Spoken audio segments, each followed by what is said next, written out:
rahasia keberhasilanmu di tangan Tuhan.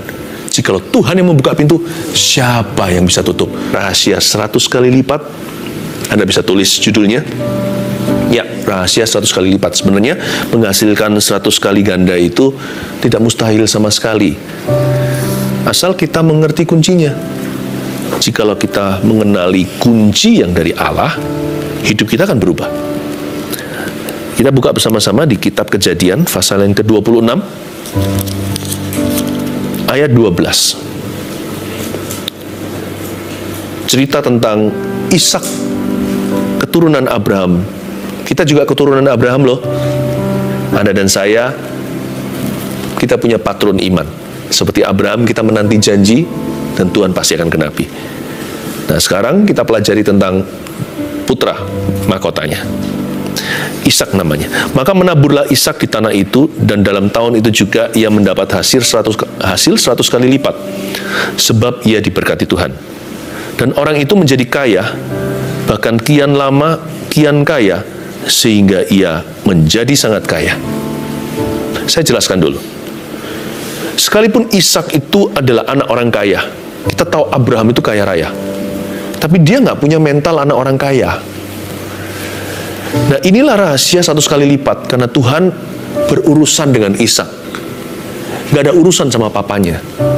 Kalau Anda mau ikut sama, kalau kita mau ikut sama Tuhan Yesus, ikutlah secara pribadi, jangan ikut-ikutan. 100 kali ganda itu dimulai dengan benih saja. Segala sesuatu yang besar dimulai dengan biji. Dan Ishak itu mengikut Tuhannya secara pribadi. Lalu dia nggak idle atau lazy. Dia nggak malas. Yang pasti Tuhan nggak bisa berkati kemalasan. Tuhan nggak mau. Tuhan nggak sudi. Tuhan nggak bersedia memberkati orang yang suka lelet, orang yang suka buang-buang waktu, orang yang suka beralasan melulu. Maka menaburlah Ishak di tanah itu. Orang ini langsung kerja, nggak banyak bicara. Bahkan kalau susah, menaburlah dengan mencucurkan air mata. Pasti engkau akan menuai dengan sorak-sorai, karena itu firman Allah. Membawa pulang berkas-berkasnya. Nggak perlu dibantu tuh firman digenapi. Firman akan genap sendiri. Setiap firman yang keluar dari mulut Allah tidak akan kembali sia-sia. Maka menaburlah Ishak di tanah itu. Dan dalam tahun itu juga ia mendapat hasil 100 kali lipat, sebab ia diberkati Tuhan. Ini yang saya sebut blessing upon hard work. Hanya karena Tuhan itu sanggup memberkati, bukan berarti kita boleh asal-asalan. Ishak itu menabur di tanah itu. Kata menabur itu disengaja. Kata menabur di situ sungguh-sungguh. Bahkan kalau perlu dengan pengorbanan. Bukan hanya mencucurkan air mata, keringat juga. Maka menaburlah Ishak di tanah itu. He was a hard worker. Dia adalah seorang pekerja keras. Ini yang saya sebut dengan berkat Tuhan atas kerja keras manusia. Meskipun demikian, bukan kerja keras kita yang mendatangkan berkat itu. Sebab jikalau bukan Tuhan yang membangun rumah, sia-sialah kita membangunnya. Jikalau bukan Tuhan yang menjaga kota-kota, sia-sialah kita sampai ngelembur-ngelembur hingga pagi. Berkat atas kerja keras itu dibutuhkan. Kerja keras saja nggak cukup. Berkat saja nggak cukup. Karena kalau Tuhan memberkati seseorang, tapi orang itu malas-malasan, ya bocor kiri kanan. Tapi kalau orang itu ateis hatinya, tidak percaya akan berkat Allah, dia merasa kerja kerasnya yang mampu mengangkat dia. Bahaya nanti kalau dia sudah sukses, dia sombong hati. Dia merasa itu semua karena dirinya gigih. Tapi juga nggak tentu loh. Orang ada yang kerja keras juga nggak menghasilkan apa-apa. Jangankan 100 kali ganda, 1 kali lipat aja mungkin tidak terjadi. Karena Tuhan tidak memberkati. Berkat atas kerja keras itu penting kedua-duanya. Karena itu carilah dahulu kerajaan Allah serta kebenarannya, maka segala sesuatu akan ditambahkannya. Jangan sekedar hanya kerja, ngumpulkan harta. Saya nggak hanya bicara tentang harta duniawi loh ya. Apapun yang Anda kejar dan usahakan di hidup ini, kalau Anda dan saya tidak cari Tuhan dulu, ujungnya sia-sia. Sia-sia membangun rumah kalau bukan Tuhan yang membangunnya. Sia-sia mengawal kota kalau bukan Tuhan yang menjaganya. Berkat atas kerja keras itu dibutuhkan. Dan belajar dari anak orang kaya yang tidak punya mental anak orang kaya, tapi mentalnya pekerja keras. Ishak namanya. Jadi orang kayak gini, nabur saja, menabur. Ya, hukum tabur tuai itu ada. Hukum tabur tuai itu nggak fair. Hanya dari sisi ini. Apa yang kita tabur, Tidak sebanding dengan apa yang kita tuai, karena Tuhan membuat orang yang menabur dengan taat dan setia membawa pulang berkas-berkasnya. Nah, itulah yang disebut Tuhan melebihi jeripayah Anda dan saya. Makanya ketika kita membawa tuaian pulang ke rumah, tidak bisa kita berkata karena jeripayah. Itu semua berkat Allah. Nggak sebanding soalnya pengorbanan yang kau berikan dengan berkat yang kau bawa pulang. Itu semua adalah berkat Allah. Tapi Allah membutuhkan benih dan biji dari dirimu. Tuhan mau melihat kesungguhan hati, sebab Allah tidak suka orang yang setengah-setengah. Dan orang itu menjadi kaya, bahkan kian lama kian kaya, ayat 13 katakan, sehingga ia menjadi sangat kaya. Terjadi proses ya, terjadi progres. Orang itu menjadi kaya, kian lama kian kaya, lalu menjadi sangat kaya. Bukan hanya bicara soal materi, tapi karakternya juga. Makanya itu di ayat 13 kita diingatkan dilarang malas.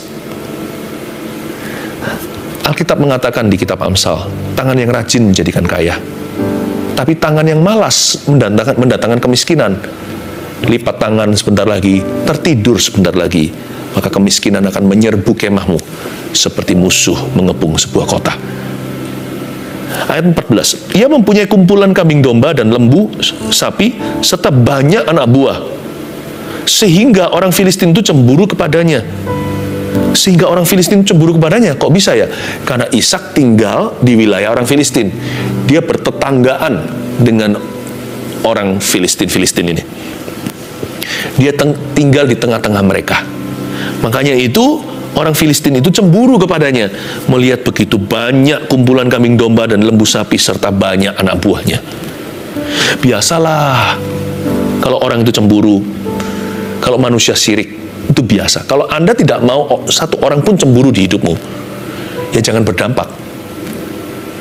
Nggak ada orang yang bicarakan, Anda diabaikan. Tapi kalau Anda berpengaruh, Anda menunjukkan buah secara sah. Ya, sekalipun Anda benar di mata Allah, pasti masih akan ada orang yang mencibirmu. Karena dunia ini bukan hanya diisi dengan orang-orang yang punya sifat pemenang, tapi tidak sedikit orang-orang yang bersifat pecundang. Asal Anda dan saya jangan jadi orang demikian. Orang-orang yang kompetisinya tidak healthy, bukan persaingan yang sehat. Loh, kalau mau berakhir seperti orang tertentu yang sukses, ya kejar suksesmu. Kenapa kita kata-katain orang lain? Orang itu bayar harga, kita enggak. Lalu orang itu berhasil diberkati, kita terpuruk di sini. Lalu kita iri, nganggur nih, daripada nggak berbuat sesuatu, mending mencibir orang itu. Selalu akan ada orang yang demikian. Orang-orang yang tidak mau maju, orang-orang yang dipanggil juga nggak mau datang, didorong juga tidak mau melaju. Tapi orang-orang ini akan selalu mencibirmu. Jadi kalau kita sedikit-dikit patah hati karena kata-kata orang, ya sudah, putuskan aja. Kita jangan jadi orang yang berdampak, jangan berbuah. Tapi kalau kita berbuah, jangan takut apa kata mereka. Jangan bawa stres itu ke hati. Lalu aja. Orang yang selalu mengejar setiap anjing yang menggonggong, sepanjang perjalanannya, orang itu nggak akan sampai tujuan. Kalau setiap anak jalanan lempar batu, kita kejar orang itu, nggak akan sampai ke tujuan. Kita harus tahu tujuan kita apa. Tujuan kita bukan berkat materi. Tujuan kita berbuah lebat sehingga dunia tahu bahwa kita murid Yesus. Berdampak, berpengaruh. Ayat 15. Segala sumur yang digali dalam zaman Abraham ayahnya oleh hamba-hamba ayahnya itu telah ditutup oleh orang Filistin dan ditimbun dengan tanah. Lalu kata Abimelek kepada Ishak raja Filistin, pergilah dari tengah-tengah kami, sebab engkau telah menjadi jauh lebih berkuasa daripada kami. Ayat 15, ada sesuatu yang terjadi secara fatal bagi orang-orang yang hidup di Timur Tengah, khususnya di zaman Abraham. Sumur itu sumber kehidupan. Dia bukan luxury atau kemewahan. Dia adalah necessity atau kebutuhan pokok. Siapa serang sumur, itu perang nyawa. Berarti orang itu pasti benci sekali sama family ini. It was murder in those days. Itu sama dengan pembunuhan zaman itu. Ada pepatah bunyinya gini, fitnah lebih kejam dari pembunuhan. Di zaman Timur Tengah saat itu, menyerang dan menutup sumur seseorang itu lebih kejam atau sama dengan membunuh keluarga itu. Jadi orang Filistin itu sudah bencinya kesumat. Dan mereka menutup dan menimbun sumur yang digali oleh Abraham, ayahnya Ishak. Abraham kasih air minum kelanjutan hidup ini bergantung pada sumur-sumur yang dia gali untuk baby Ishak, untuk seluruh rumah tangganya Abraham. Semua membutuhkan air dari sumur itu. Mereka tutup sumur-sumur tersebut. Jangan takut, jangan benci, jangan seperti mereka. Kalau kita kecewa, kalau kita marah, kita jadi seperti mereka. Orang-orang yang menyerang kita. Berkati aja.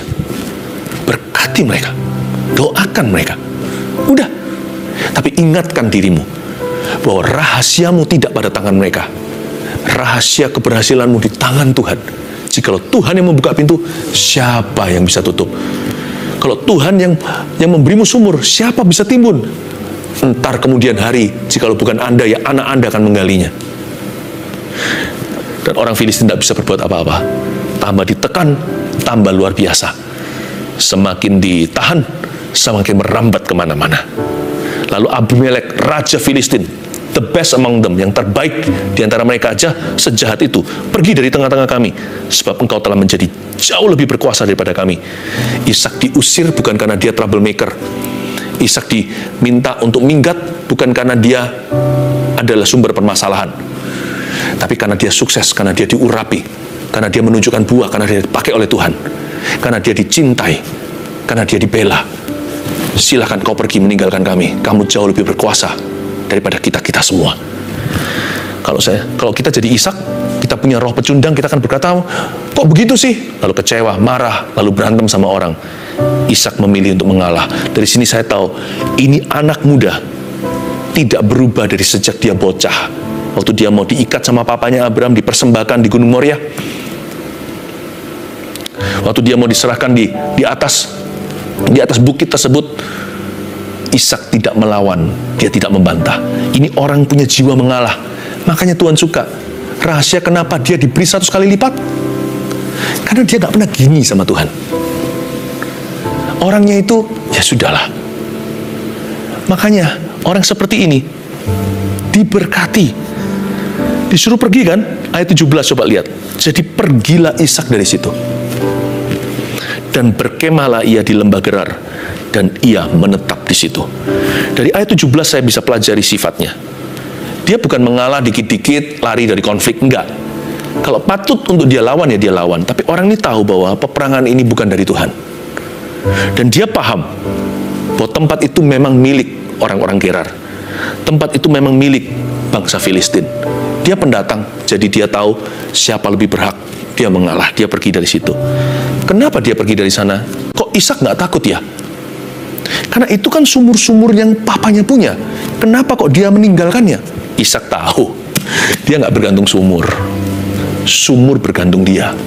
Tolong bedakan kata blessed dan blessing. Blessing itu kalau Anda anggap benda, harta, hilang dari Anda koar-koar. Blessedness itu tidak bergantung materi. Blessedness itu melekat pada diri orang yang diberkati. Kemana Ishak pergi, sumur nyala di situ. Di mana yang Ishak tinggal, sumur. Meskipun ada lubangnya menganga, airnya sat.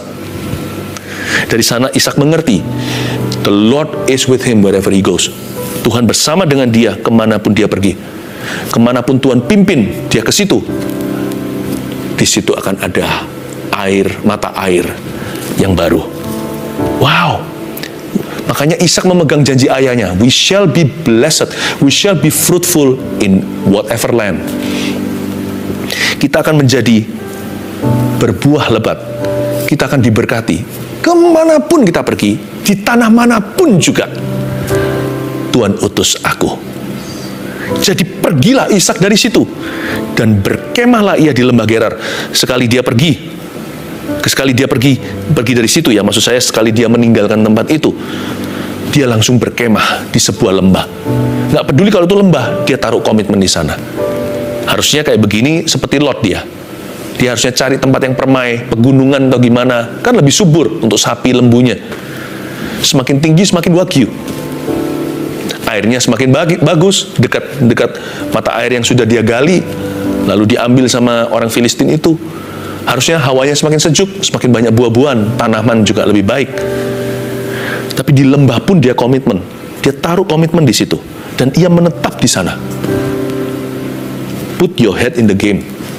Kemanapun Tuhan utus, dimanapun Anda berada, taruh kepala, taruh hati di sana. Percayalah that you are blessed. Karena Kristus Anda diberkati. Kemanapun Anda pergi, dimanapun Tuhan meletakkan Anda sekarang, sekalipun alhasil akibat digeser seseorang, atau diusir bahkan, dimanapun Anda temukan dirimu, temukanlah sumur di lembah pun jadi. Jangan-jangan semakin lembah, sumur yang digali bukan hanya air saja. Siapa tahu minyak ternyata. Kita tidak pernah tahu. Tuhan itu ajaib. Di lembah Gerar, di daerah yang diabaikan atau dipandang sebelah mata oleh orang Filistin. Hahaha, di lembah, ya sudah, leave him alone. Kalau dia sudah sampai di lembah, biarin dia. Biarin. Karena pegunungan sekarang aman. Dia ke lembah, Anda lihat ya, sumur keluar airnya. Kemudian Ishak menggali kembali sumur-sumur yang digali dalam zaman Abraham ayahnya, ayat 18. Dan yang telah ditutup oleh orang Filistin sesudah Abraham mati. Disebutkannya lah nama sumur-sumur itu menurut nama-nama yang telah diberikan oleh ayahnya. Orang Filistin akan memperoleh kejutan yang luar biasa. Dikira Ishak akan jatuh miskin, jangankan dia menuai 100 kali ganda, mungkin dia harus hutang kiri kanan mulai sekarang. Terdengar desas-desus, sumur-sumur bermunculan di lembah tersebut. Bahkan orang-orang Filistin, ya, penduduk Gerar, tidak nafsu dengan dataran-dataran yang rendah, lekukan-lekukan bumi itu, yang panas mungkin, yang tandus. Mereka bahkan tidak kepingin ke sana. Sudahlah, tempat itu kasih Ishak, nggak apa-apa. Sumur-sumur bermunculan. Dan Ishak ini luar biasa. Dia menyebut nama-nama sumur itu menurut nama-nama yang telah diberikan oleh ayahnya Abraham. Berarti dari sini secara profetik bicara sama kita bahwa apa yang Allah kerjakan dalam kehidupan orang lain, ketika Tuhan memberkati taburan mereka, berarti juga bisa terjadi sama kita. The same provisions and resources. Ternyata sumur-sumur tersebut diberi nama yang sama seperti yang diberikan oleh Abraham, menunjukkan kepada kita bahwa ada sumber daya yang sama, berkat-berkat sama, penyediaan yang sama. Yang Anda lihat pada diri orang lain yang diberkati, itu juga bisa menjadi milikmu.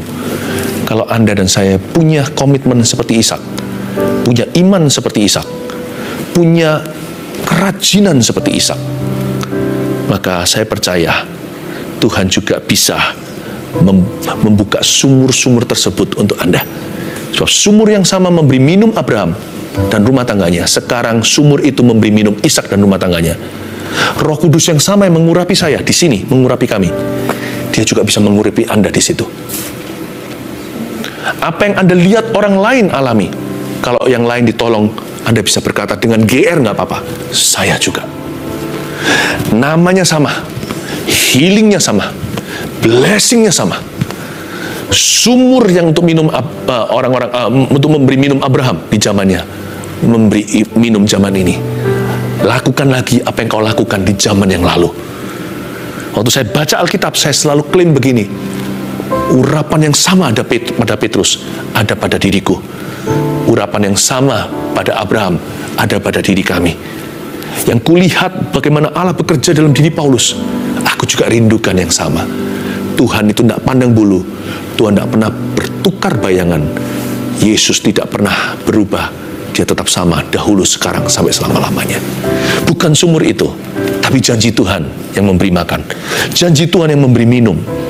Ishak minum dari sumur yang sama, yang sudah seharusnya mati kutu, udah ditimbun, itu udah berabad-abad, gak mungkin ada airnya, digali dengan tangan yang sama, dengan iman yang sama, dengan komitmen yang sama, muncul lagi semburan airnya.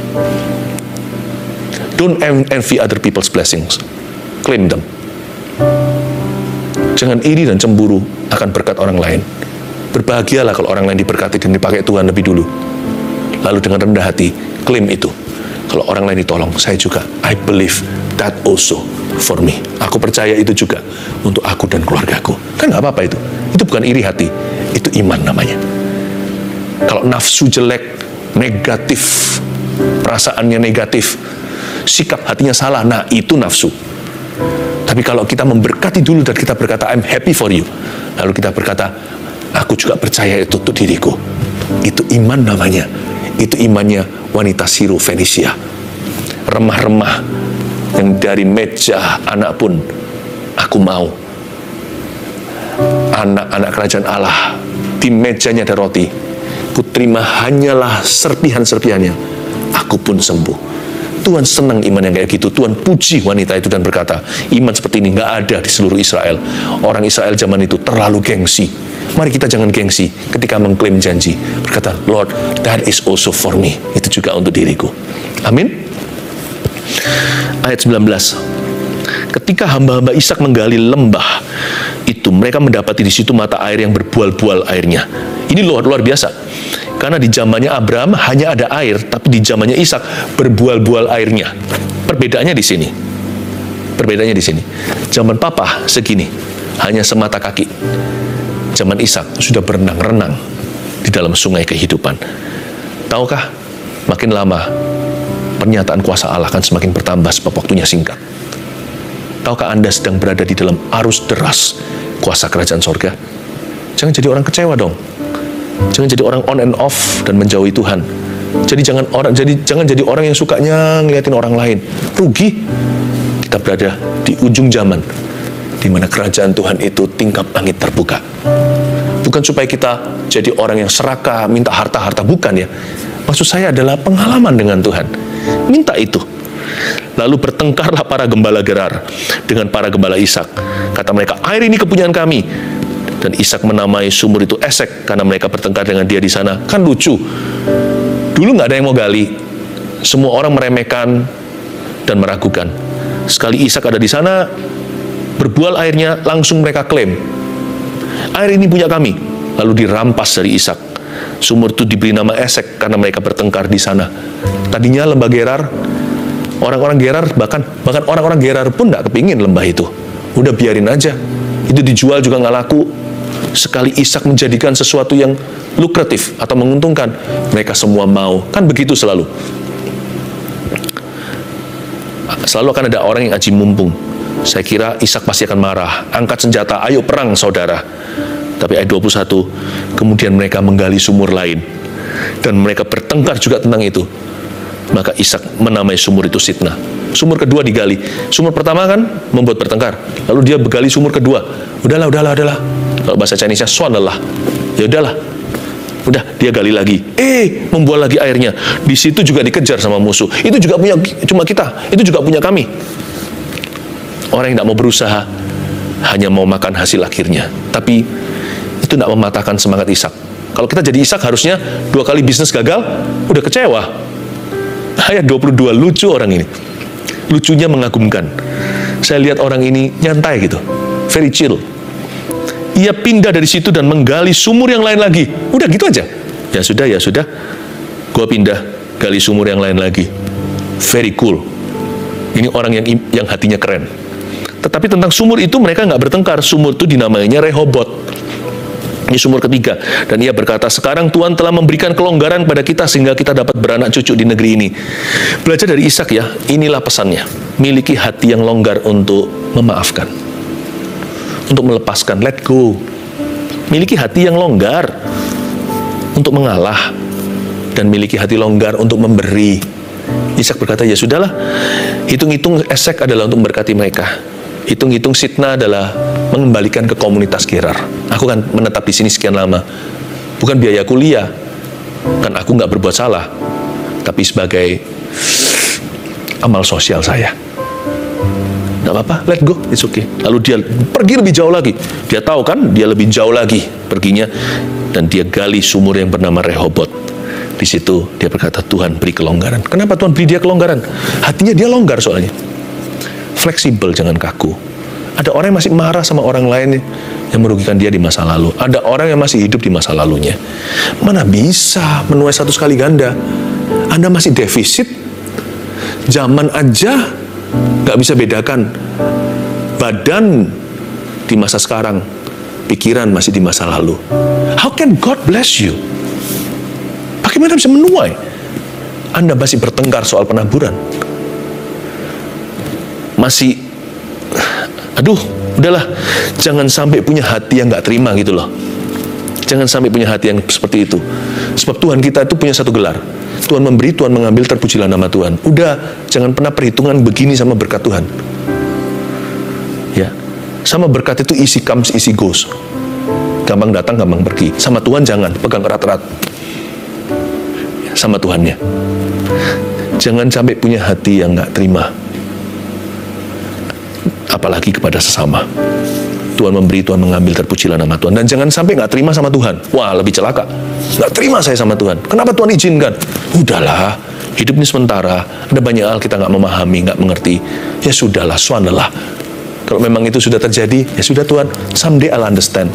Suatu hari aku akan mengerti. Tapi yang penting sekarang, aku nggak meragukan kasih-Mu. Aku percaya Engkau punya rencana.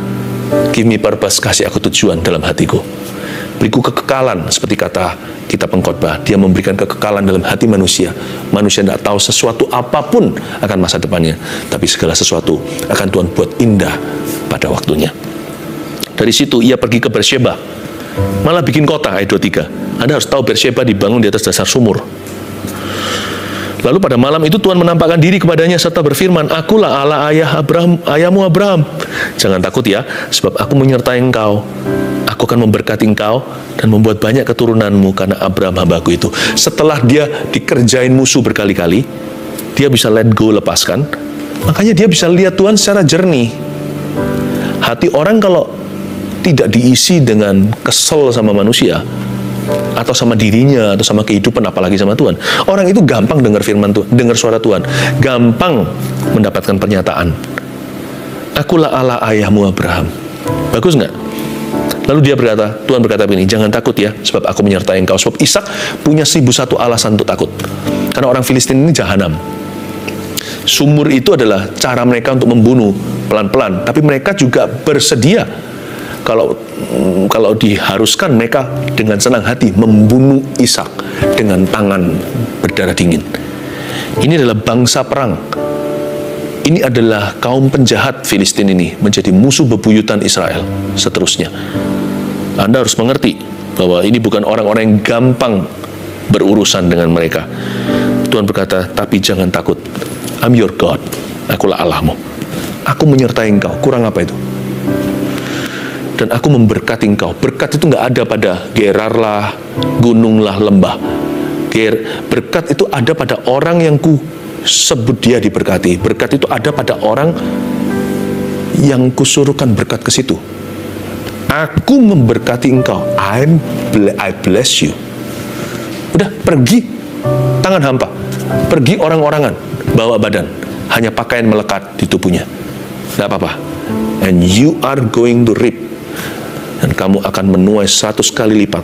Karena aku menyertaimu dan memberkatimu. Dan membuat banyak keturunanmu karena Abraham hambaku itu. Ayat 25, sesudah itu Ishak mendirikan mezbah. Nah ini indah. Ishak mendirikan mezbah di situ dan memanggil nama Tuhan. Yang pertama kan, lalu ia memasang kemahnya di situ. Setelah dia bangun mezbah, dia pasang kemah.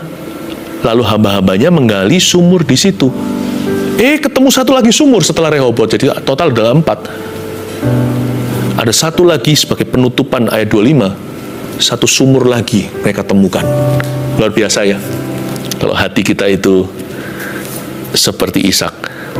Jadi ada hal yang Ishak lakukan sini, yang mirip sama papanya ayat 25. Sesudah itu Ishak mendirikan mezbah di situ, dan memanggil nama Tuhan, lalu ia memasang kemahnya di sana. Mendirikan mezbah, memasang kemah. Persis seperti papanya Abraham. Hidupnya dipenuhi dengan bangun mezbah, pasang kemah. Ini yang saya sebut a life of worship and trust. Abraham itu menduduki tanah Kanaan sebagai hak miliknya, tapi dia memilih tinggal di tenda. Dia memilih untuk percaya Tuhan hanya dengan fondasi iman. Dia nggak taruh harapan pada materi, building, bangunan, program. Simple. Kemana-mana hidupnya hanya ditandai dengan membangun mezbah, mendirikan mezbah, dan memasang kemah. Dan Ishak meniru papanya. Hidupnya dipenuhi dengan a life of worship and trust. Dia percaya, I trust him. Aku ini hanyalah orang kepercayaan Allah. Semua itu hanya lewat belaka. Tidak pernah ada satupun yang kumiliki. Pulang ke rumah Bapa suatu hari, ku tidak membawa apa-apa. Jadi dia hanya sibuk dirikan mezbah dan pasang kemah. Pasang kemah, kelola.